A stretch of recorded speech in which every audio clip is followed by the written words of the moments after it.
bersuka karena kebaikan Tuhan di dalam hidup kami. Sama-sama katakan haleluya.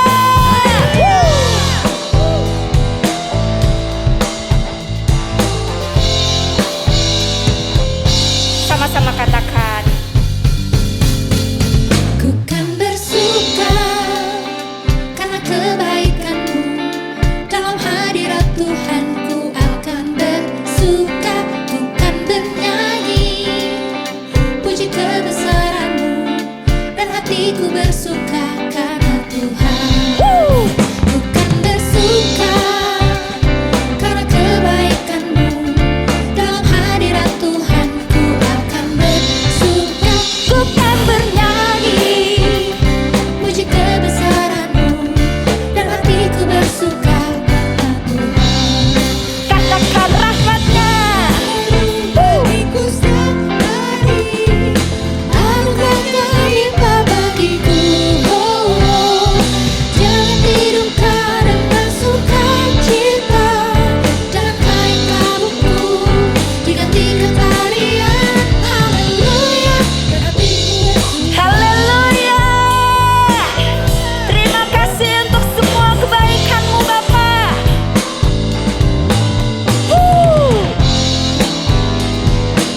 Kami mau terus bersorak-sorai.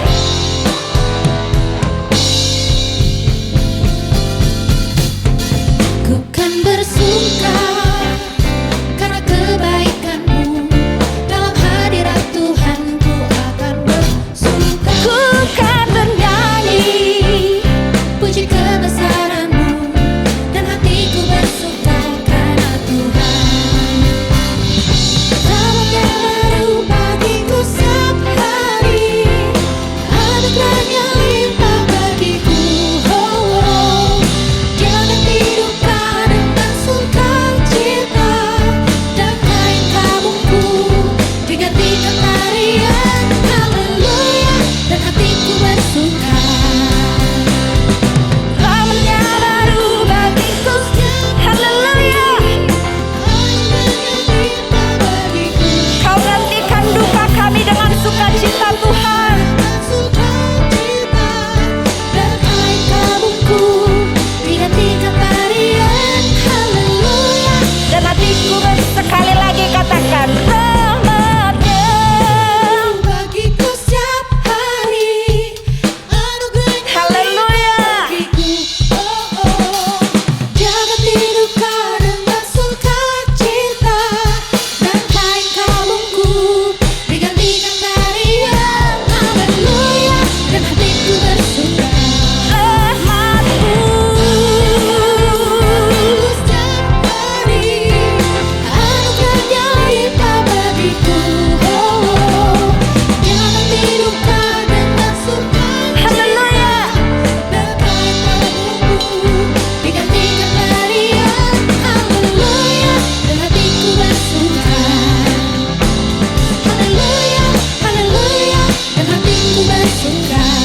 Haleluya, haleluya, dan hatiku bersuka. Haleluya. Boleh sorakan haleluya. Haleluya. Haleluya. Yesus.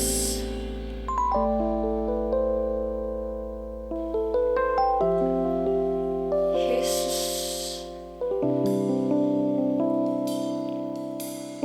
Hanya Engkau Tuhan yang mengenal kami Tuhan Yesus. Hanya Engkau yang tahu kedalaman hati kami Tuhan.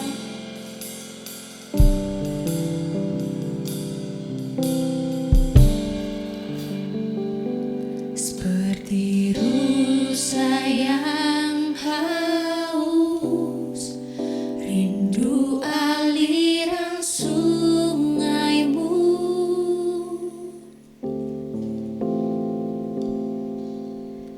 Hatiku tak tahan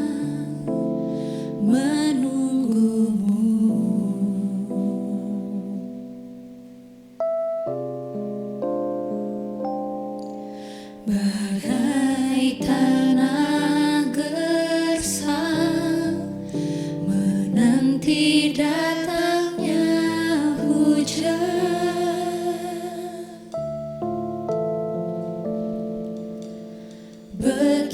Begitupun jiwaku, Tuhan. Mari sama-sama kita angkat tangan kita.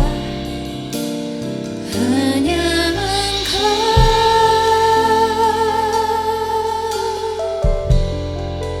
pribadi yang mengenal hatiku.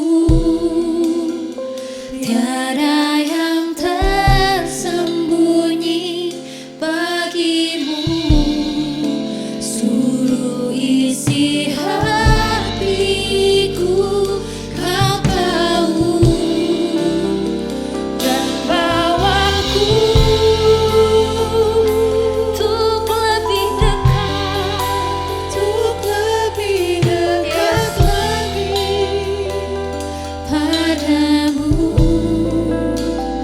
tinggal dalam indahnya dekapan kasih-Mu. inilah kerinduan setiap kami Tuhan.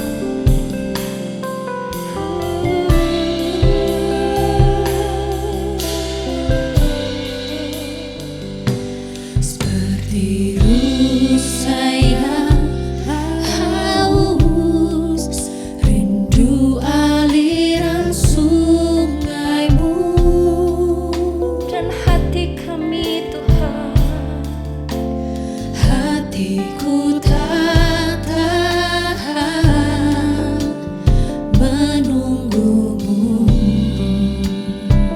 bagai tanah gersang, Bagai tanah gersang, menanti datangnya hujan.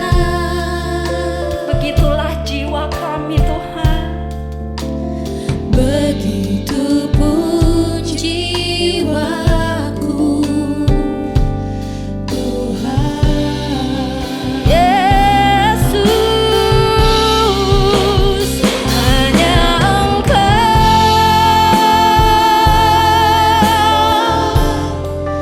Pribadi yang mengenal hatiku. Tiada yang tersembunyi bagimu, seluruh isi hati. dan bawa kami terus mendekat kepadamu Tuhan. Yes Lord, Untuk lebih dekat lagi padamu, tinggal dalam indahnya dekapan kasih-Mu. mari sama-sama kita angkat tangan kita saudara. Hanya Engkau, Yesus, Pribadi yang mengenal hatiku. Tiada yang tersembunyi bagimu, seluruh isi hatiku Kau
Yesus.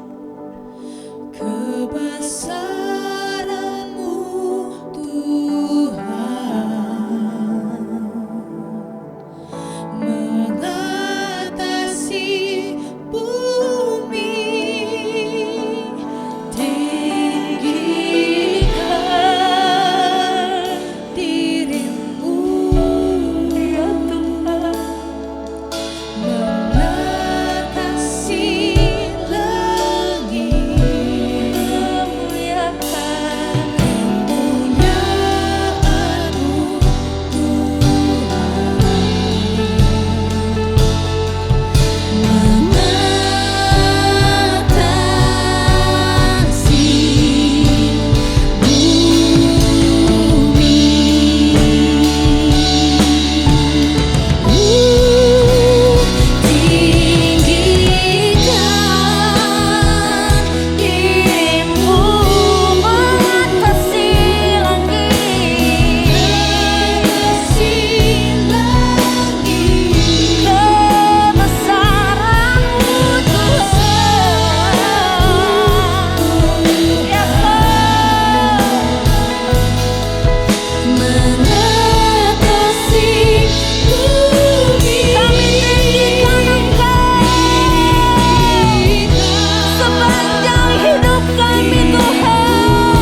Kemuliaan-Mu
Shalom saudara jemaat GBI Bintaro.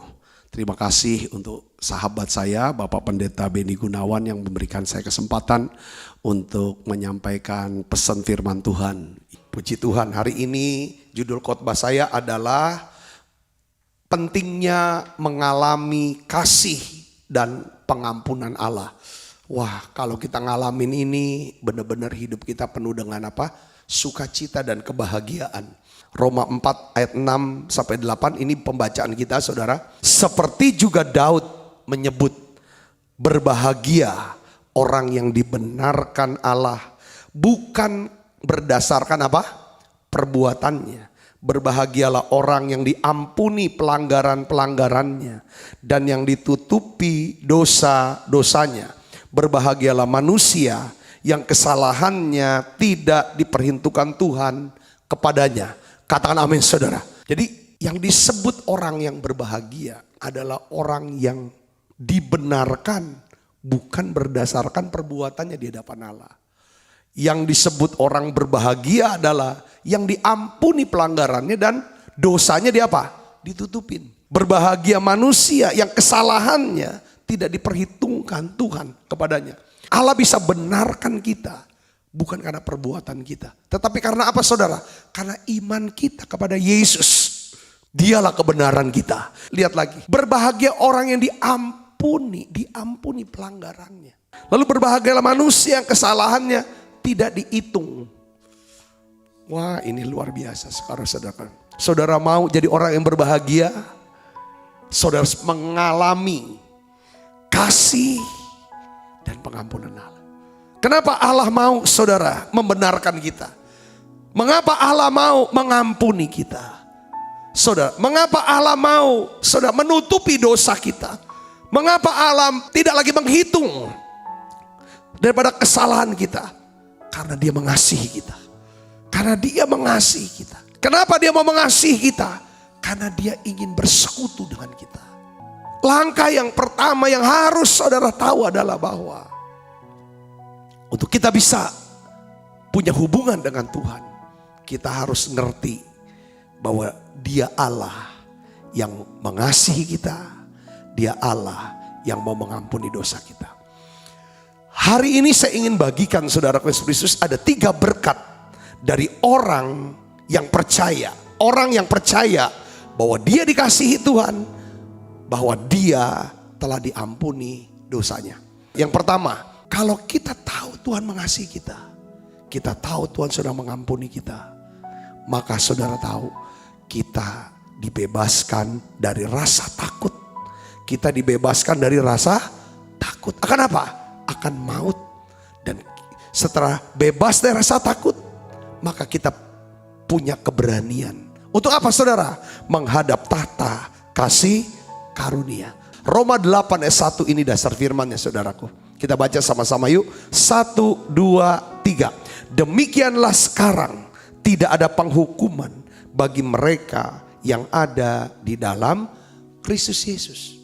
Jadi tidak lagi ada penghukuman bagi orang yang percaya, yang ada di dalam Kristus. Apa arti dalam Yesus? Di dalam Yesus artinya percaya sama Dia, bergantung harap sama Dia, dan apa? Mentaati Dia. Para ahli semua tentang perilaku manusia, saudaraku, memberitahu bahwa akar penyebab, dia bilang akar penyebab dari masalah-masalah sakit penyakit, masalah-masalah kemiskinan, masalah-masalah daripada sosial, semua masalah-masalah saudaraku, itu dia bilang disebabkan akarnya adalah apa? Ketakutan katanya. Itu para ahli perilaku. Dia bilang takut akan masa depan, takut akan penolakan, takut kehilangan, takut akan kematian, dan seterusnya. Ketakutan. Tetapi saudara, apakah benar akar dari segala masalah itu ketakutan? Benar enggak saudaraku? Sebenarnya, ya kan, ada sesuatu yang lebih dalam lagi, saudaraku, dari sekedar ketakutan. Nah, Alkitab menunjukkan kepada kita bahwa akar penyebab dari semua masalah hidup manusia, entah masalah jasmani, ya sakit penyakit dan lain sebagainya itu, masalah hubungan, masalah keuangan, saudara Kristus, itu disebabkan karena apa? Karena adanya rasa bersalah, rasa takut. Kalau ada rasa bersalah, pasti akan ada rasa apa? Terhukum, takut menghadapi penghukuman. Dengan penghukuman datanglah ketakutan, saudaraku. Ketakutan kemudian lahirkan apa? Stres. Dari stres ini baru timbul masalah-masalah, entah ke arah sakit penyakit, entah masalah sosial, entah masalah keuangan, saudara, yang berujungnya kepada apa? Kematian. Dasarnya paling bawah itu adalah penghukuman. Kenapa penghukuman? Karena semua orang sudah jatuh di dalam dosa, dan upah dosa adalah maut. Penghukuman ini saudaraku. Nah, ketika seseorang percaya pada Yesus yang mati di salib, saudaraku, Alkitab katakan saudaraku, demikianlah sekarang tidak ada penghukuman lagi bagi mereka yang ada di dalam Kristus Yesus. Yang percaya katakan amin saudara. Nah, saya ingin kasih contoh gini saudara. Jauh sebelum Adam menghadapi yang namanya sakit penyakit, saudara, masalah-masalah ya kita kalau zaman sekarang mungkin masalah apa saudara? Masalah sosial ada, masalah keuangan, lalu mengalami kematian. Saudaraku, Adam tuh mengalami apa saudara? Stres. Saudara, kenapa stres? Karena dia telah berdosa pada Tuhan. Ketika dia dengar bunyi langkah Tuhan di taman. Saudara, biasanya kalau dengar bunyi langkah Tuhan, Adam langsung menghampiri Tuhan. Tapi pada saat itu, Adam bersembunyi dari Tuhan. Lalu Tuhan bilang, Adam di mana kamu? Dia bilang, aku takut. Karena aku telanjang. Aku malu telanjang. Siapa yang beritahu kamu telanjang? Kenapa dia tahu sekarang? Karena kemuliaan Allah sudah hilang. Tetapi Allah adalah Allah yang baik. Dari taman itulah Allah tunjukkan kasihnya, penebusannya. Apa yang dibuat? Adam berusaha untuk tutupi ketelanjangannya dengan apa saudara? Daun pohon ara. Tapi daun itu hari ini hijau, mungkin besok atau lusa sudah layu. Terbuka, itu usaha manusia. Tidak bisa menutupi daripada aib dan dosanya. Kalau Alkitab katakan Allah mengambil seekor binatang dan ambil kulitnya, dan kulit binatang itu dipakai untuk apa? Menutupi tubuh daripada Adam dan Hawa. Ini bicara tentang apa? Saya percaya binatang ini adalah binatang apa? Anak domba. Satu bayang-bayang daripada apa yang Allah akan kerjakan melalui Yesus Kristus di atas kayu salib. Dialah anak domba Allah yang menghapus dosa dunia. Katakan amin saudaraku. Inilah makanya saudaraku, ya kan, ketika kita menerima kasih dan pengampunan Allah, maka Roh Kudus akan membebaskan kita dari rasa takut akan penghukuman, akan kematian kekal.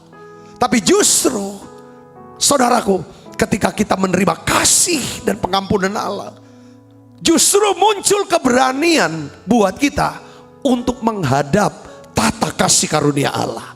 Kita bisa berani untuk berdoa, memuji, menyembah, dan masuk dalam hadiratnya. Kita menerima segala berkat yang Allah sediakan buat hidup kita. Yang percaya katakan amin saudara. Saya ingin saudara pastikan bahwa saudara adalah orang-orang yang hidup di dalam kasih dan pengampunan Allah. Saudara khusus, saat kita percaya bahwa Allah telah mengampuni dosa kita, saudaraku, maka pada saat itulah kita menerima kebebasan dari rasa takut akan maut dan penghukuman kekal. 1 Yohanes 4 ayat 18 katakan begini saudara, di dalam kasih tidak ada ketakutan. Kasih yang sempurna melenyapkan ketakutan, sebab ketakutan mengandung hukuman. Barang siapa takut, ia tidak sempurna di dalam kasih. Saya mau sampaikan gini saudara. Jadi ketika kita mengalami kasih dan pengampunan Allah, kita mengalami kebebasan yang sejati. Katakan amin saudara, kebebasan dari rasa takut ini. Karena kasih ini saudaraku. Nah, kebebasan sejati bukanlah sebuah kehidupan tanpa pengekangan, di mana kita bisa berkata bahwa saya boleh melakukan apa saja yang saya mau lakukan. Saya boleh mengatakan apa saja yang ingin saya katakan. Itu hak saya. Tidak boleh ada orang yang melarang saya. Itu bukan kebebasan sejati. Kebebasan sejati di sini adalah bebas dari rasa apa? Takut menghadapi maut dan penghukuman kekal. Kenapa kita kok bebas dari takut? Ya karena kita tidak lagi mengalami apa? Penghukuman. Tidak ada lagi penghukuman. Yang ngerti katakan amin saudara. Sebab kita telah dibenarkan, dibebaskan dari segala tuduhan bersalah. Rasa takut akan maut Dan penghukuman kekal inilah akar dari segala bentuk ketakutan dan kecemasan. Ini yang Tuhan mau bebaskan. Makanya dalam kitab Ibrani 2 ayat 14 sampai 15. Di sini dikatakan begini saudaraku. Karena anak-anak ini adalah anak-anak dari darah dan daging. Maka ia juga menjadi sama dengan mereka. Dan mendapat bagian dalam keadaan mereka. Supaya oleh kematiannya ia memusnahkan dia. Yaitu siapa? Iblis. Yang berkuasa atas maut. Supaya dengan jalan demikian ia membebaskan mereka yang seumur hidupnya berada dalam perhambaan oleh karena takutnya kepada maut. Jadi kebebasan dari semua jenis ketakutan itu dimulai di saat kita menyadari bahwa kita dikasihi Tuhan, bahwa Dia rela mati untuk dosa-dosa kita supaya kita beroleh hidup yang kekal. Untuk dekat sama Tuhan, prosesnya adalah, saudara, kita harus percaya kepada siapa? Kepada Yesus yang adalah kebenaran kita. Yang ngerti kata manusia. Karena Daud bilang, berbahagialah orang yang dibenarkan bukan karena perbuatannya, tapi karena apa dong? Karena percayanya dia kepada kebenaran yang namanya siapa? Yesus Kristus. Di mana ada kebenaran, di situ akan ada apa? Damai sejahtera. Di mana damai sejahtera, di situ ada sukacita. Jadi disinilah titik poinnya saudara, berkat bagi setiap kita yang mau hidup. Kita mau mengalami setiap hari kasih dan pengampunan Allah. Yang kedua adalah, saudara, kalau kita mengalami kasih dan pengampunan Tuhan, berkat yang kedua adalah kita akan menerima mujizat kesembuhan dan pemulihan seutuhnya. Alkitab katakan memang gini, coba kita baca dasar firman-Nya. Mazmur 103:3. Dia yang mengampuni segala kesalahanmu dan menyembuhkan segala penyakitmu. 1 Petrus 2 ayat 24. Kita baca lagi sama-sama. 1, 2, 3. Ia sendiri telah memikul dosa kita di dalam tubuhnya di kayu salib, supaya kita yang telah mati terhadap dosa hidup untuk kebenaran. Oleh bilur-bilurnya kamu telah sembuh. Jadi sini saudara, perhatikan sini. Pengampunan dosa dan kesembuhan itu berjalannya beriringan. Di mana ada kuasa pengampunan, di sana akan ada kuasa kesembuhan yang bekerja dalam hidup kita. Jadi ketika kita diampuni, maka Dia akan menyembuhkan sakit kita. Tuhan menyembuhkan sakit penyakit kita dan memulihkan keadaan kita. Ya, keadaan bisa bicara hubungan, bisa bicara tentang keuangan, pekerjaan, saudaraku, karir kita. Apabila kita telah diampuni dosanya dan kesalahan kita. Nah, untuk bisa menerima pengampunan, ya jelas saudara dan saya harus mengambil apa? Langkah pertobatan. Apa langkah pertobatan itu? Mengakui dosa dan meninggalkan dosa. Mengakui dosa dan meninggalkan dosa. Amsal pasal 28 ayat 13 katakan begini. Siapa menyembunyikan pelanggarannya tidak akan beruntung. Tetapi siapa mengakuinya dan meninggalkannya akan disayangi. Saudara mau gak disayang Tuhan? Akui. Setiap hari ketika ada sesuatu yang Roh Kudus ingatkan kita, mungkin menemplak kita, cara pikirmu yang salah, langsung berhenti, doa, Tuhan ampuni aku, Tuhan basuh kedua saudaramu, beri aku kesanggupan untuk bisa bertobat dan berubah. Ketika kita mulai berbicara saudaraku, mengucapkan kata-kata, tiba-tiba hilang sukacita. Itu Roh Kudus tebak, kayaknya gak enak gitu di hati. Berhenti sejenak. Kadang-kadang kita nonton sesuatu, lihat baca sesuatu, tiba-tiba lama-lama kok sukacitanya makin hilang. Itu tanda kalau saya suruh berhenti. Saya mau kasih tahu saudara, jadi bertobat itu saudaraku, kalau dari hal yang kecil aja kita udah mulai coba tobat. Saudaraku, ini melatih kita, saudara, untuk hidup apa? Dalam kasih dan pengampunan Tuhan. Ya jelas sebagai orang Kristen jangan punya rencana untuk berbuat dosa. Jangan punya rencana untuk berbuat jahat. Itu pasti orang ini belum dipimpin oleh Roh Kudus. Saudaraku, tapi kadang-kadang sebagai kita mau benar, kita mau sungguh-sungguh karena kita mengasihi Tuhan. Kadang-kadang kepleset omongan, kepleset yang namanya nih jari-jari. Dan lain sebagai segala macam. Akhirnya salah. Gak usah malu saudaraku. Saya gak malu. Ya akui aja. Ya memang saya salah. Ada bukti, iya buktinya iya saya salah.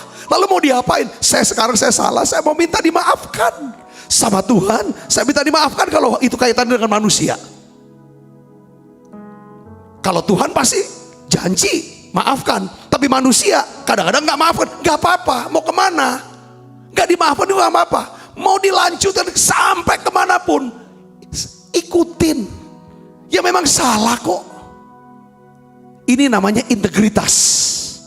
Katakan amin saudaraku. Misalnya kita, ya ada orang hilaf. Istilahnya bukan mencuri uang perusahaan. Make uang perusahaan. Kita sadar. Kita pakai ini untuk kebutuhan anak. Sakit mungkin. Tujuannya benar tapi caranya salah. Kita sadar bertobat. Minta ampun sama Tuhan. Tuhan ampunin.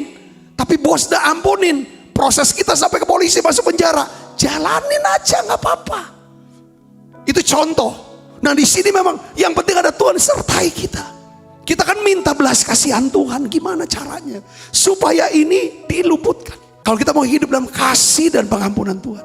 Yang penting kita mau beresnya ke Tuhan dulu. Karena di dalam 1 Yohanes 1 ayat 8 sampai 9. Jika kita berkata bahwa kita tidak berdosa, maka kita menipu diri kita sendiri. Dan kebenaran tidak ada di dalam kita. Kalau tidak ada kebenaran pasti tidak ada apa? Damai sejahtera. Kalau tidak ada damai sejahtera pasti tidak ada sukacita. Kalau tidak ada kebenaran, damai sejahtera, sukacita, tidak ada kuasa Allah bisa bekerja dalam kehidupan kita. Tapi sebaliknya saudaraku Yesus Kristus di sini katakan, jika kita mengaku dosa kita, kita akui itu, maka Ia setia dan adil. Alkitab katakan saudara, sehingga Ia akan mengampuni segala dosa kita dan menyucikan kita dari segala kejahatan. Katakan amin. Nah ini loh Tuhan sama kita. Sekarang kalau kita sama orang gimana? Kalau ada orang yang berbuat salah sama kita, lalu dia datang, ampuni saya salah. Saya minta maaf, tolong saya dimaafkan. Saya salah. Orang ngomong gitu. Saudara jawabannya gimana? Ya saya sudah ampunin. Karena saya juga diampuni kok. Ketika kita mengaku dosa kita. Ya kan dia janji, aku ampuni kamu Sabta. Saya bisa mudah percaya akan ayat ini. Katakan amin saudaraku. Tapi kalau saya, orang udah minta maaf. Saya tidak mau ampuni dia. Saudaraku, secara rohaninya saya akan ngomong supaya lebih rohani. Kau udah usah minta maaf sama aku, minta maaf sama Tuhan. Itu kan banyak orang kayak gitu kan. Udah usah minta maaf sama aku, minta maaf sama Tuhan. Percuma minta maaf sama aku. Itu artinya kan gak maafin. Kalau saya salah, saya mau minta maaf sama Tuhan, minta ampun sama Tuhan. Ini berat loh, ada tuduhan di hati. Apa Tuhan ampuni aku enggak? Kalau kita enggak percaya kalau Tuhan mengampuni kita, kebenaran tidak ada. Kita masih merasa kita belum diampuni. Pasti akhirnya kita masih hidup dalam dosa. Di mana ada dosa, ada kesalahan, ada pelanggaran. Di situ tidak akan pernah ada apa? Saudara, kebenaran. Di mana tidak ada kebenaran, tidak ada damai sejahtera. Di mana tidak ada damai sejahtera, tidak sukacita. Ibu bapak dapat poinnya di sini, katakan amin. Kenapa kok kita harus mudah mengampuni orang? Supaya kita bisa hidup dalam kasih dan pengampunan Tuhan. Kalau kita hidup dalam kasih dan pengampunan Tuhan dengan baik saudaraku, maka saudara cenderung bisa hidup lebih sehat. Di dalam Markus pasal 2, saudara 10-12 itu dijelaskan. Ya kan? Ada orang lumpuh dibawa oleh 4 sahabatnya. Saudaraku Yesus Kristus turunin saudara ya. Dia lompat, naik ke bumbungan, turunin. Saudara, lalu Yesus melihat iman daripada mereka. Yesus berkata apa? Hai anakku, dosamu sudah diampuni. Dia nggak langsung nyembuhkan, dosamu sudah diampuni. Lalu Yesus berkata lagi, bangunlah, angkatlah tempat tidurmu dan apa? Pulanglah ke rumahmu. Maka orang lumpuh itu pun bangun dan disembuhkan. Jadi saudara lihat sini, ketika diampuni dosanya, maka penyakitnya disembuhkan. Yang ketiga adalah kalau kita hidup dalam kasih dan pengampunan Tuhan, maka kita akan turut dimuliakan. Turut dimuliakan bersama-sama dengan siapa? Yesus. Nah, kita baca saudara ayatnya dari Lukas pasal 7. Lukas pasal 7 ayat yang ke-37 sampai 38. Kita baca sama-sama. Di kota itu ada seorang perempuan yang terkenal sebagai seorang berdosa. Ketika perempuan itu mendengar bahwa Yesus sedang makan di rumah orang Farisi itu, datanglah ia membawa sebuah buli pualam berisi minyak wangi. Sambil menangis ia pergi berdiri di belakang Yesus dekat kakinya, lalu membasahi kakinya dengan air matanya dan menyekanya dengan rambutnya. Kemudian ia mencium kakinya dan meminyakinya dengan minyak wangi itu. Coba kita lompat ke ayat 47 saudaraku. Lukas 7:47. Sebab itu aku berkata kepadamu, dosanya yang banyak itu telah diampuni, sebab ia telah banyak berbuat kasih. Tetapi orang yang sedikit diampuni, sedikit juga ia berbuat kasih. Jadi ada perempuan berdosa, saudara, dikenal berdosa ya di kota itu. Datang kepada Yesus, dia sujud nyembah. Dia cium kaki Yesus. Saudara, ya, dia cuci kakinya dengan apa? Dengan air matanya. Dia bersihkan dengan rambutnya, lalu mengurapi dengan minyak yang sangat mahal. Nah, persembahan dan penyembahan daripada perempuan ini menyentuh hati Tuhan. Sehingga Yesus berkata begini saudaraku, dosamu telah diampuni. Kalau kita merasa paling banyak diampuni dosanya, maka kita akan paling banyak berbuat kasih. Kalau kita merasa paling banyak diampuni dosanya, kalau ada orang yang salah-salah sama kita, gampang banget kita bisa mengasihi dia dan memberikan pengampunan sama dia. Tapi kalau kita merasa bahwa sedikit banget, aku gak ada dosanya kok, gak ada yang perlu diampuni, kita bisa menjadi orang yang keras, yang kejam, yang gak ada belas kasihannya. Saudara, dan di mana orang gak bisa salah sama kita, karena kita gak pernah buat salah menurut pikiran kita. Tapi kalau kita merasa sebagai orang yang paling banyak diampuni, maka kita akan paling banyak berbuat kasih. Inilah orang yang seperti ini yang akan dimuliakan bersama dengan Tuhan. Apa sih perbuatan kasih yang harus kita lakukan? Kita harus bisa melakukan perbuatan kasih yang tidak bisa dilakukan oleh orang lain, orang dunia. Apa saudaraku?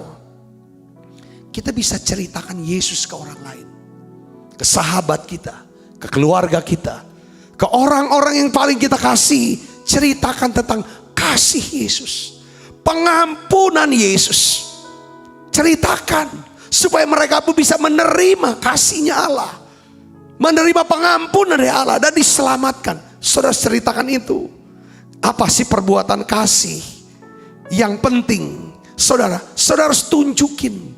Kasih tahu Yesus inilah satu-satunya jalan ke surga.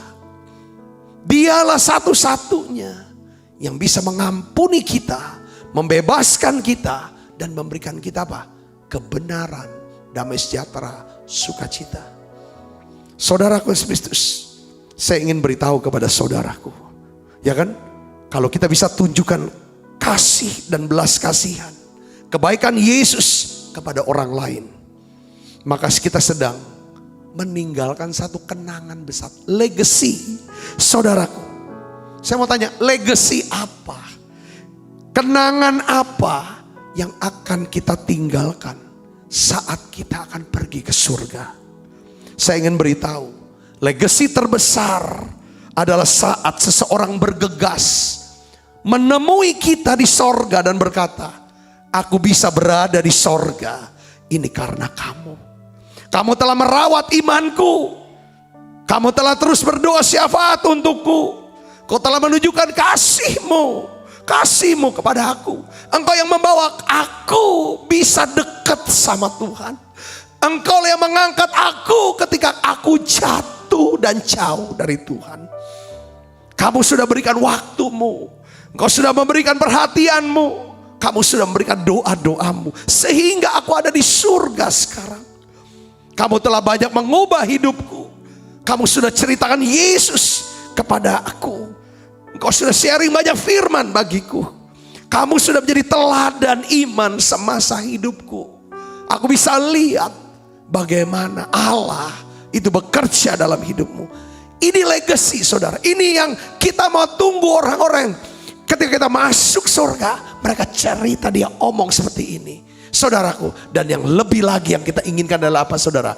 Ketika kita tutup mata di dunia, kita buka mata di sorga, kita lihat Yesus. Yesus berkata apa? Sabta hambaku yang baik dan setia. Baik sekali perbuatanmu. Masuklah, turutlah dalam kebahagiaan Tuhanmu. Sebut nama saudara masing-masing. Ini yang harus jadi target kita. Jadi cita-cita kita. Jadi impian kita. Saya percaya saudaraku, 3 hal. Pertama, kita dibebaskan dari rasa takut. Kita punya keberanian untuk hadap Tuhan. Minta pertolongan Tuhan. Katakan amin saudara. Yang kedua, ya kan saudara, kita hidup dalam kasih pengampunan Tuhan. Saudaraku, maka kita akan menerima kesembuhan, pemulihan yang seutuhnya dalam hidup kita. Yang ketiga, kita akan dimuliakan bersama dengan Tuhan. Turut memerintah bersama dengan Tuhan. Paulus bilang, Yesus datang ke dunia ini untuk orang berdosa. Di antara orang yang paling berdosa, aku adalah orang yang paling berdosa di antara orang berdosa. Dan aku yang paling banyak diampuni. Dan Paulus berbuat banyak kasih. Aku mau berbuat banyak kasih untuk Tuhan. Nama Tuhan dipermuliakan. Baik saudara, mari kita akan satukan hati. Kita akan berdoa bersama-sama. Bapa, dalam nama Tuhan Yesus, terima kasih ya Tuhan. Kau sudah berbicara dengan jelas secara khusus buat setiap kami Tuhan. Terima kasih untuk kasih dan pengampunan-Mu dalam kehidupan kami. Aku berdoa ya Tuhan, turunkan berkat-Mu setiap anak-anak-Mu ini. Bungkuslah kami semua dengan kuat kuasa darah-Mu. Malaikat Tuhan berpasukan mengawal langkah hidup kami semuanya. Limpah rahmat rezeki Tuhan berikan. Kesehatan, kekuatan menjadi bagian hidup kami semuanya. Terima kasih banyak Bapa. Dalam nama Yesus kami berdoa. Haleluya. Amin. Amin.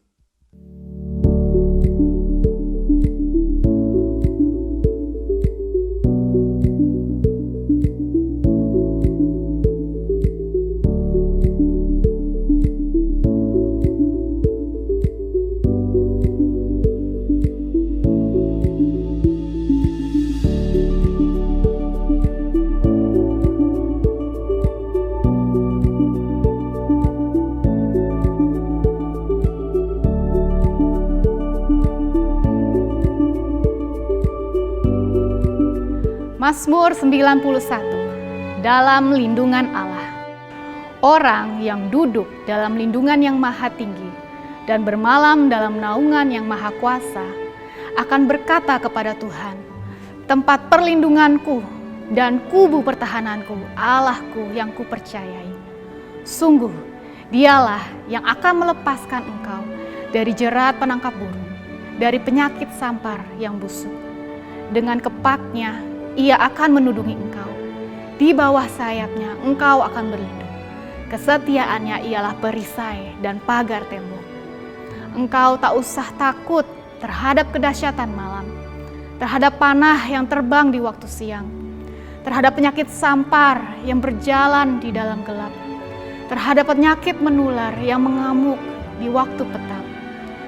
Walau 1000 orang rebah di sisimu dan 10.000 di sebelah kananmu, tetapi itu tidak akan menimpamu. Engkau hanya menontonnya dengan matamu sendiri dan melihat pembalasan terhadap orang-orang fasik. Sebab Tuhan ialah tempat perlindunganmu, yang maha tinggi telah kau buat tempat perteduhanmu. Malapetaka tidak akan menimpa kamu, dan tulah tidak akan mendekat kepada kemahmu. Sebab malaikat-malaikatnya akan diperintahkannya kepadamu untuk menjaga engkau di segala jalanmu. Mereka akan menatang engkau di atas tangannya, supaya kakimu jangan terantuk kepada batu. Singa dan ular tedung akan kau langkahi. Engkau akan menginjak anak singa dan ular naga. Sungguh hatinya melekat kepadaku, maka aku akan meluputkannya. Aku akan membentenginya, sebab ia mengenal namaku. Bila ia berseru kepadaku, aku akan menjawab. Aku akan menyertai dia dalam kesesakan. Aku akan meluputkannya dan memuliakannya. Dengan panjang umur akan kukenyangkan dia, dan akan kuperlihatkan kepadanya keselamatan daripadaku.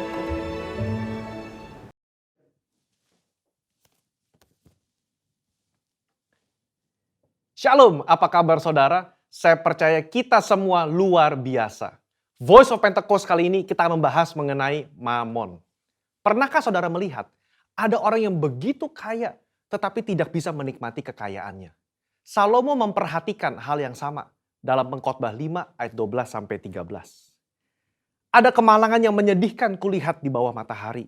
Kekayaan yang disimpan oleh pemiliknya menjadi kecelakaannya sendiri. Dan kekayaan itu binasa oleh kemalangan. Sehingga tak ada satupun padanya untuk anaknya.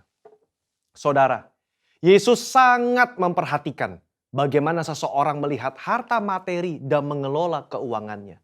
16 dari 38 perumpamaan yang Yesus berikan berbicara mengenai mengelola harta benda dan keuangan. Nah, kita mau melihat salah satu percakapan Yesus dengan seorang pemuda yang kaya mengenai integritas di dalam mengelola harta benda.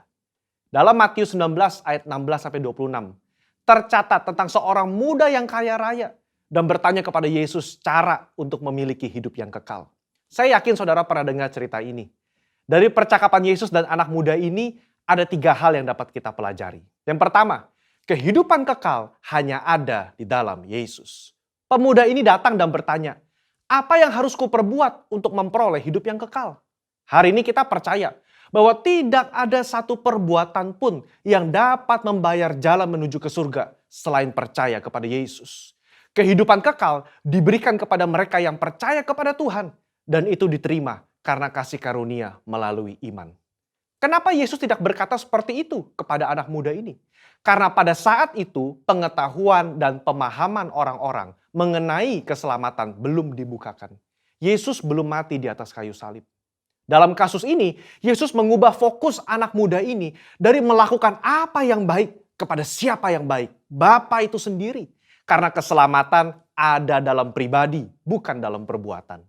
Yesus meminta dia untuk menaati segala perintah dari Allah yang baik itu. Kenapa? Karena kepercayaan yang sejati akan melahirkan gaya hidup yang menaati firman-firmannya. Hari ini, setiap kita diperhadapkan dengan pilihan. Mau atau tidak mau menaati firman-Nya. Dalam hal integritas, meskipun tidak ada orang yang melihat, apakah kita tetap menaati firman? Yohanes 14 ayat 15 berkata, jikalau kamu mengasihi aku, kamu akan menuruti segala perintahku. Yang kedua, jangan sampai Mamon menjadi Allah kita. Pemuda yang kaya ini dengan yakin berkata bahwa ia telah menaati seluruh hukum Taurat yang diajarkan oleh Musa kepada bangsa Israel. Jangan heran saudara, memang salah satu kebanggaan orang Farisi adalah mereka berusaha sungguh-sungguh menaati hukum ini sesempurna mungkin. Rasul Paulus saja pernah berkata dalam Filipi 3 ayat yang ke-6, tentang kebenaran dalam menaati hukum Taurat, aku tidak bercacat. Kok bisa? Ya, secara eksternal mungkin bisa ditaati sempurna. Tapi dalam hati siapa yang tahu? Di sini, Yesus menaikkan derajat hukum ke standar yang sejati. Hukum tidak hanya mengatur soal perbuatan, tapi menyangkut hati dan pikiran. Anak muda ini begitu yakin telah menaati hukum Taurat, tetapi dia lupa soal hatinya yang terpikat dengan uang. Dia begitu sedih karena hartanya banyak dan hatinya terpaut pada keinginan untuk menjadi kaya, melebihi kasihnya kepada Allah dan kepada saudara-saudaranya. Di situ Yesus menunjukkan masih ada yang kurang dalam dirinya dalam menaati hukum. Serta memberitahukan bahwa Allah yang disembah oleh anak muda ini sebetulnya bukan Tuhan, tetapi Mamon. Anak muda ini lebih suka menaati Mamon ketimbang menaati perintah Allah. Disinilah letak integritas hati berada. Kesesuaian pikiran dan hati terhadap firman Tuhan. Poin yang ketiga, kita harus selalu mengecek motivasi hati kita. Matius mencatat, ketika orang muda itu mendengar perkataan itu, pergilah ia dengan sedih sebab banyak hartanya. Kenapa dia sedih? Karena Yesus menunjukkan dengan jelas apa yang menjadi fokus utama dalam hidupnya, yaitu uang. Kedua, dia sedih karena meskipun sudah tahu akar masalahnya, dia tidak rela menukar harta duniawinya dengan harta di surga. Kehidupan kekal itu sendiri. Saudara, Allah begitu mengasihi saudara dan saya. Dia tidak rela kita tertipu dengan kenikmatan duniawi yang bersifat sementara. Padahal di surga nanti, kebahagiaan yang dia siapkan itu kekal adanya. Mungkin kita berpikir, biarlah di dunia hati saya fokus mencari uang dan uang dan uang. Nanti begitu di ujung kehidupan, baru saya berpikir soal surga dan Yesus. Tidak ada yang tahu kapan ajal menjemput atau kapan Tuhan datang menjemput kita. Yesus sudah berkata dalam Matius 6 ayat 24, tidak seorang pun dapat mengabdi kepada dua tuan. Kamu tidak dapat mengabdi kepada Allah dan kepada Mamon. Ini berbicara soal integritas hati kita di hadapan Tuhan. Orang yang terus-menerus berfokus kepada uang atau mamon akan kesulitan menempatkan Tuhan sebagai prioritas pertama dalam hidupnya. Percayalah, kita yang mencari dahulu kerajaan Allah dan kebenarannya, Tuhan akan cukupkan kebutuhan kita di dunia ini. Allah adalah Bapa yang baik, yang suka memberi berkat kepada anak-anaknya. Mari kita belajar mengucap syukur dan menerima berkat yang Tuhan berikan dengan rasa cukup. Saya tutup dengan kata-kata bijaksana dari Raja Salomo. Siapa mencintai uang tidak akan puas dengan uang. Siapa mencintai kekayaan tidak akan puas dengan penghasilannya. Saya berdoa, kita semua mengucap syukur atas berkat yang Tuhan beri dalam hidup ini. Dan biarlah hidup kita terus menjadi berkat bagi orang lain. Mari berlomba-lomba mengumpulkan harta di surga, bukan di dunia ini. Saudara, untuk penjelasan lebih lengkap dari tim teologi kami, jangan lupa buka link yang ada di atas atau scan QR Code yang tersedia. Salam integritas, Tuhan Yesus memberkati. Bapak Ibu Saudara, sebelum kita mengakhiri ibadah kita, mari kita deklarasikan apa yang dimaksudkan dengan Pentakosta ketiga. 1. Pentakosta ketiga adalah pencurahan Roh Kudus yang dahsyat di zaman ini, melebihi yang terjadi di Azusa Street. Kedua, Pentakosta ketiga akan mengakibatkan penuaian jiwa yang terbesar dan yang terakhir sebelum Tuhan Yesus datang kembali. Ketiga, Pentakosta ketiga akan membangkitkan generasi Yeremia, yaitu anak-anak muda yang dipenuhi Roh Kudus. Cinta mati-matian kepada Tuhan Yesus, tidak kompromi terhadap dosa, dan akan bergerak untuk memenangkan jiwa. 4. Pentakosta ketiga lahir di Indonesia dan bergerak ke bangsa-bangsa. Gerakan ini dari timur ke barat dan akan kembali ke Yerusalem. Kelima, Pentakosta ketiga akan memberikan kuasa untuk menyelesaikan amanat agung, dan setelah itu Tuhan Yesus datang kembali. Mari kita berdoa. Terima kasih Tuhan buat hari ini. Kami mengucap syukur Tuhan buat firman yang udah boleh disampaikan oleh hamba-Mu Tuhan Yesus. Kiranya Kau berkati hamba-Mu Tuhan dimanapun hamba-Mu ditempatkan, berkati keluarganya, berkati pelayanannya Tuhan Yesus. Juga berdoa buat jemaat Tuhan Yesus di rumah-rumah yang menyaksikan ibadah saat ini Tuhan Yesus. Kau berkati apapun yang sedang mereka gumulkan Tuhan yang jawab. Mungkin ada yang sedang sakit, Kau yang sembuhkan dalam nama Yesus. Kau berikan breakthrough secara finansial. Kau berikan kelegaan, kelepasan Tuhan Yesus. Terima kasih Tuhan, terima kasih buat gembala sidang kami, Bapak Pendeta Dr. Insinyur Niko Nyotora Harjo, bersama keempat wakilnya Tuhan. Kau berkati pelayanannya Tuhan, Kau berkati keluarganya Tuhan Yesus. Kau berikan visi misimu atas Pak Niko Tuhan Yesus. Terima kasih Tuhan buat gembala kami di GBI Bintaro, House of Shalom, Bapak Beni Gunawan. Kau berkati keluarganya, Kau berkati pelayanannya Tuhan, dengan staf pengembalaan yang ada di GBI Bintaro House of Shalom ini Tuhan Yesus. Kami percaya dari GBI Bintaro House of Shalom, ini Tuhan akan banyak penuaian jiwa terbesar yang terjadi Tuhan Yesus.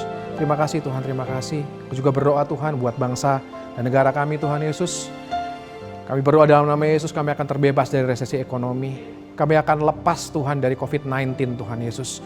Aku berdoa, aku perkatakan COVID-19 diam, tenanglah dalam nama Yesus.